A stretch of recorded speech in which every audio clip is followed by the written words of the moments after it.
இந்த மனோஜ் கூட வாழறதுக்காண்டி தான் நம்ம ரோஹிணி இத்தனை பொய்யும் சொன்னாங்க. இந்த விஷயத்த விட்டு வெளிய போறாங்க நம்ம ரோஹிணி. என்னன்னா, நம்ம முத்து நம்ம அங்கிள்ன்னு சொல்றவர கண்டுபிடிச்சுட்டாரு. அடுத்தோட ரோகிணியோட நிலைமை என்ன ஆகும்? சிறகடிக்க ஆசை அடுத்தது எப்படி போகுதுன்னு பார்ப்போம். மறக்காம நமது சேனலை சப்ஸ்கிரைப் பண்ணிக்கோங்க. இங்க ரோகிணி அவங்க சுயநலத்துக்காண்டி எல்லா விஷயத்தையும் பொய்ய சொல்லி மாட்டிக்கிட கூடாதுன்னு அப்படின்னு பிளான் போட்டு நம்ம மணியை வர வைக்கிறாங்க. வர வச்சு வீட்டில் ரோகிணி நம்ம அப்பா நம்மளெல்லாம் விட்டுட்டு இறந்துட்டாங்கப்பா அப்படின்னு சொல்கிறாங்க. இதை சொன்னோன்னே அண்ணாமலை நம்ம விஜயா மீனா அதுக்கடுத்து முத்து எல்லாருக்கும் ஷாக் ஆகுறாங்க. ரோகிணி இதை கேட்டோன்னே உடனே மயங்கியும் விழுந்துருதாங்க. விழுந்தோன்னே என்ன சம்மந்தி இப்படி சொல்கிறீங்க அப்படின்னு விஜயா கேட்குறாங்க. ஆமாம்மா சொத்துக்கு ஆசைப்பட்டு இப்படி விஷயத்த செஞ்சிட்டாங்க அப்படின்னு மணி சொல்கிறாரு. என்ன சம்மந்தி ஜெயிலில் இப்படிலாம் நடக்குமா அப்படின்னு கேட்குறாங்க அண்ணாமலை. ஆமாம் எப்படியோ நடந்துடுச்சு என்ன செய்ய, இந்த எனக்கு அங்கே கூட இறுதிச் சடங்குலாம் அங்கே வச்சு செய்யணும்னு ஆசைலாம் பட்டோம். அந்த விஷயத்தெல்லாம் அந்த போலீஸ்காரங்களே எல்லாமே சேர்ந்து பண்ணி முடிச்சிட்டாங்க. ரோகிணிக்கு டெட் பாடியை கூட அவங்க அப்பா முகத்தை கூட லாஸ்ட்டில் காட்டணும்னா நான் வந்து சொல்லாமல் இவ்வளோ நாள் இருந்தேன் அப்படின்னு மணி ஒரு பொய்யை சொல்கிறாரு. இதை வீட்டில் உள்ளவங்க எல்லாருமே நம்புகிறாங்க. உடனே முத்துக்கு ஒரு சந்தேகம் அந்த சைட்லேருந்து வருது. என்ன நம்ம மலேசியா கிளம்புறேன்னு சொன்னோன்னே ஒரு 3 நாளுக்குள்ளே இந்த விஷயம்லாம் நடக்குதே அப்படின்னு முத்துக்கு பயங்கரமாக மனசுக்குள்ளே ஒரு கேள்வி எழும்பிக்கிட்டு தான் இருக்குது. இந்த பார்லமா ஏதோ ஒரு விஷயத்த மறைக்குது அப்படின்னு மனசுக்குள்ளே வச்சுக்கிட்டு நிற்கிறாரு. உடனே ரோஹிணியை நம்ம மனோஜ் தண்ணியை வச்சு முகத்தை எழுப்புறாரு. அப்பா அப்பா விட்டுட்டு போயிட்டாங்களேன்னு பயங்கரமாக அழுகுறாங்க. உடனே விஜயா அவங்களுக்கு ரொம்ப ஆறுதல் கொடுக்குறாங்க. ரோஹிணி எதையும் நினச்சி வருத்தப்படாமா, நான்லாம் இருக்கிறேன், நீ கவலைப்படாத வைக்காத அப்படி இப்படின்னு நம்ம விஜயா ரொம்ப அன்பாக பேசுகிறாங்க. உடனே விஜயா கேட்குறாங்க, என்னத்த இருந்தாலும் அவங்க சொத்துலாம் நம்ம ரோஹிணிக்கு தானே வரும் அப்படின்னு ஒரு வார்த்தையை சம்மந்தியார்கிட்ட கேட்குறாரு. இல்லைம்மா அது கேஸ் நடந்துட்டுருக்கு, அது எப்போ வந்து தீர்ப்பாகி வர அது எத்தனை வருஷம் ஆகும்னு சொல்லலாம் முடியாதுமா அப்படின்னு சம்மந்தியார் சொன்ன மாதிரி சொல்லிட்டு மணி சொல்லிட்டு வெளியே கிளம்பியிருந்தாரு. உடனே அடுத்த சீனில் பார்த்தீங்கன்னா இவங்களுக்கு இப்படி விஷயம் நடந்ததை நம்ம ரோஹிணிக்கு ரொம்ப சாகசமாக ஆயிடுச்சு. உடனே நம்ம முத்துக்கு இதுக்குள்ளே ஒரு சந்தேகம் இருந்துக்கிட்டு தான் இருக்குது. அடுத்தடுத்து என்ன செய்யலாம் அப்படின்னு ரோஹிணி பிளான் போடுறாங்க. இப்போதைக்கு இந்த பிரச்சனையிலேருந்து நம்ம வெளியே வந்துட்டோம். அடுத்தது இந்த மீனாவும் இந்த முத்தும் நம்மளை சும்மா விட மாட்டாங்க. சீக்கிரத்தில் கண்டுபிடிக்கிறதுக்கு தான் ட்ரை பண்ணுவாங்க. அதுக்கு முன்னாடி நம்ம சுதாரித்து அடுத்த என்ன செய்யலாம் அப்படின்னு பிளான் போடுறாங்க. அந்த அடுத்த சீனில் இங்கே பார்த்தீங்கன்னா நம்ம சிந்தாமணி கரெக்டாக விஜயாவை அவங்க டான்ஸ் கிளாஸ் நடக்கிற இடத்துக்கு போய் சந்திக்கிறாங்க. சந்தித்து உங்கள்கிட்ட தான் நான் ஆடணும் கற்றுக்கணும் ஆசைப்பட்றேன்.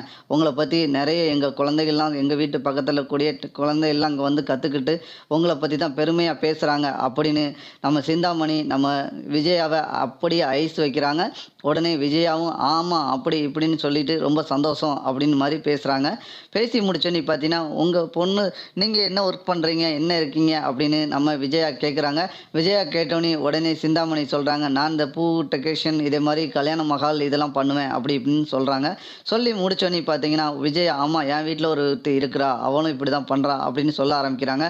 உடனே பக்கத்தில் இருக்க பாரதி அம்மா சொல்கிறாங்க, இவங்க வீட்டில் இவங்க மருமகனும் இதுதான் செய்கிறாங்க, அவங்களும் கல்யாண மகால் சின்ன சின்ன விஷயம்லாம் பண்ணுறாங்க அப்படின்னு சொன்னோன்னே அவளை பற்றி பேசாத அப்படின்னு நம்ம விஜயா சொல்லவும் உடனே சிந்தாமணி நினைக்கிறாங்க, நமக்கு சாதகமாக இந்த விஜயா வச்சு நம்ம சமாளித்து இந்த மீனாவை வீட்டை விட்டு வெளியே வர விடாமல் ஆக்கிடலாம் அப்படின்னு பிளான் போடுறாங்க. அதுக்கடுத்து பார்த்தீங்கன்னா உங்கள் மற்ற பொண்ணுங்கள்லாம் எதுவும் இருக்காங்களா பசங்க இருக்காங்களா அப்படின்னு நம்ம சிந்தாமணி நம்ம விஜயாட்ட கேட்குறாங்க. உடனே விஜயா சொல்கிறாங்க, இல்லை எனக்கு பொண்ணுலாம் கிடையாது, எனக்கு 3 பசங்க தான் அப்படின்றாங்க. உடனே மற்ற மருமகள்லாம் என்ன பண்ணுறாங்க அப்படின்னு சிந்தாமணி கேட்குறாங்க. உடனே விஜயா சொல்கிறாங்க, அவள் ஒருத்தி வந்து பார்த்திங்கன்னா பொண்ணுங்களுக்கு மேக்கப்பு இதே மாதிரி ஒர்க்கிங் பண்ணுறா, இன்னொருத்தி இந்த டப்பிங் குரல் அந்த மாதிரி வேலையை பார்க்குறா அப்படின்னு விஜயா சொல்கிறாங்க. அப்படியா அப்போனா அவங்க மேக்கப்லாம் பண்ணுறாங்களே அவங்கள்னா கான்டாக்ட் நம்பர்னா தாங்க, எனக்கு மகாலில் எதுவும் ஆர்டர் வந்துச்சுன்னா கண்டிப்பாக அவங்களுக்கு வந்து பொண்ணுங்க மேக்கப்புக்கெலாம் என்கிட்ட தான் சொல்லுவாங்க. நான் அப்படின்னா இவங்கள பயன்படுத்திக்கிடுவோம்ல, அப்போனா அந்த ரோலுக்கு நானும் கூப்பிட்டு அவங்களுக்கு ஆர்டர் கொடுப்போம்ல அப்படின்னு நம்ம சிந்தாமணி சொல்கிறாங்க. கொடுங்க கொடுங்க ரொம்ப சந்தோஷம் அப்படின்னு நம்ம விஜயா சொல்கிறாங்க. அவள் ரொம்ப நல்லவா, அவளுக்கு பல கோடி சொத்து இருக்குது. அவங்க அப்பா வந்து கேஸு நடந்து இப்போ தான் அவங்க அப்பா ஒரு விஷயமா இறந்துட்டாங்க. அந்த சொத்து எப்படியும் ரோகிணிக்கு தான் வந்து சேரும். அதுக்காண்டி இப்போ தான் பிரச்சனைலாம் கொஞ்சம் தீர்ந்து இருக்குது. அவளுக்கு இந்த கேஸ்லாம் முடிஞ்சிச்சுன்னா அவள் பல கோடிக்கு சொத்துக்காரி அப்படின்னு நம்ம விஜயா சொல்கிறாங்க. உடனே நம்ம சிந்தாமணி நினைக்கிறாங்க, இவங்க வந்து பணத்துக்கு ரொம்ப ஆசைப்படுறவங்களுக்கு, அப்போனா அவங்க என்னெல்லாம் சூழலில் இருக்காங்கன்னு தெரில. எப்படியாவது இந்த ரோகிணி சொல்கிற பொம்பளை போய் பார்த்தோம்னா நமக்கு ஏதாவது ஒரு ஐடியா கிடைக்க அந்த மீனாவை பலபடி ஏதாவது ஒரு பழி வாங்கிறதுக்கு ஏதாவது கிடைக்குமா அப்படின்னு திங்க் பண்ணுறாங்க நம்ம சிந்தாமணி. உடனே பார்த்தீங்கன்னா சிந்தாமணி அவங்கள சரி மேடம் நான் போயிட்டு வரேன் அப்படின்னு கிளம்புறாங்க. கிளம்பி முடிச்சோடனே நம்ம ரோகிணிக்கு நம்ம சிந்தாமணி கால் பண்ணுறாங்க. கால் பண்ணிவிட்டு நான் இப்படி உங்கள் ஆன்ட்டியை போய் பார்த்தேன், உங்கள் ஆன்ட்டி தான் நம்பர் தந்தாங்க. எனக்கு மீனா வந்து எனக்கு பார்த்தீங்கன்னா அந்த தொழில் சார்ந்த விஷயத்தில் சில பிரச்சனைகள் கொடுக்குறாங்க அப்படின்னு சொல்கிறாங்க. அப்படியா, அப்போனா கொஞ்சம் வெயிட் பண்ணுங்கள், நீங்கள் எங்கே இருக்கீங்கன்னு சொல்லுங்கள், நான் வந்து சந்திக்க வரேன் அப்படின்னு நம்ம ரோகிணி கேட்குறாங்க. கேட்டு முடிச்சோடனே ரோகிணியும் கிளம்பி போகிறாங்க நம்ம சிந்தாமணியை பார்க்க. சிந்தாமணியை பார்த்துட்டு எனக்கு வீட்டில் பிரச்சனை கொடுக்குறா அந்த மீனா, உங்களுக்கு தொழில் சார்ந்த விஷயத்தில் பிரச்சனை தரா, இவளை எப்படியாவது ஜெயிலுக்கு அனுப்புறதுக்கு பிளான் போடுறோம் அப்படின்னு சொல்கிறாங்க. உடனே சூப்பர், நம்ம 2 பேரும் சாதகமாக இருந்து உங்களுக்கு வீட்டில் அவரை வந்து எனக்கு சுத்தமாக பிடிக்காது அப்படின்னு, உங்களுக்கு தொழில் சார்ந்த விஷயத்தில் அவளை உங்களுக்கு பிடிக்காது அப்போனா நம்ம 2 பேருக்கும் எதிரி நம்ம மீனா தான். அதை வந்து எப்படியாவது அவளை வந்து ஒரு பழி வாங்கியே தீரணும், அவளை ஜெயிலுக்கு அனுப்புறதுக்கு நான் என்னதான் ஒரு பிளான் பண்ணி சொல்கிறேன், அதை நீங்கள் பயன்பட்டு அவளை எப்படியாவது ஜெயிலுக்கு அனுப்பிடுங்க அப்படின்னு ரோகிணி சொல்கிறாங்க.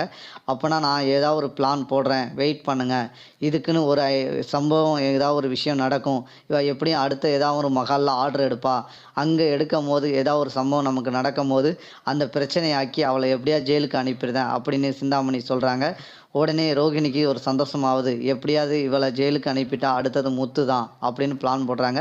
அப்படி இல்லை மீனா வந்து உங்களுக்கு அமையலைன்னா முத்தை வந்து ஒரு ஆளை வச்சு அடிக்க வச்சிட்டிங்கன்னா அவன் ஜெயிலுக்கு போவான், அதை வச்சு நம்ம மீனாவை நம்ம பழி வாங்கிடலாம் அப்படின்னு நம்ம ரோகிணி சொல்கிறாங்க.